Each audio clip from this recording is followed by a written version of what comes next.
আচ্ছা, একটা মানুষকে দেখলেই তুমি উল্টাপাল্টাভাবে জাজ করো, এই জিনিসটা কোথা থেকে হয় একটিবারের মতো ভেবে দেখেছো? হ্যাঁ, তোমার সেন্সটা কোথায় গিয়ে দাঁড়াইছে? একটা মানুষকে দেখে যদি কেউ উল্টাপাল্টাভাবে জাজ করে, সন্দেহ করে, মনে করতে হবে তার মাইন্ড সিস্টেমেটিক্যাল প্রবলেম আছে, তার মনে এমন কিছু সেট আপ করা আছে, তার মনটাকে এমন ইকোসিস্টেম ধরে সেট আপ করা, সে যে কোনো লোককে দেখলে সন্দেহ করবে, যে কোনো লোককে দেখলে জাজ করবে উল্টাপাল্টাভাবে, যে কোনো লোকের সম্বন্ধে উপহাস করবে, যে কোনো লোককে স্টাইন দেবে, যে কোনো লোককে লাঞ্ছনা করবে।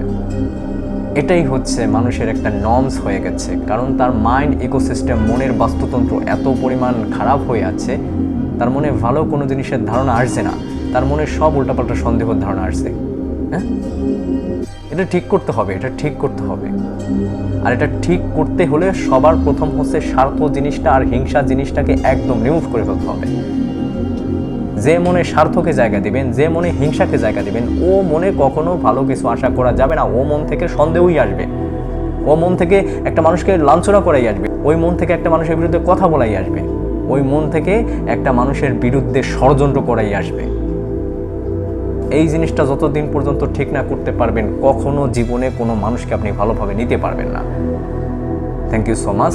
সবাইকে আল্লাহ বুঝদান করুক। Thank you.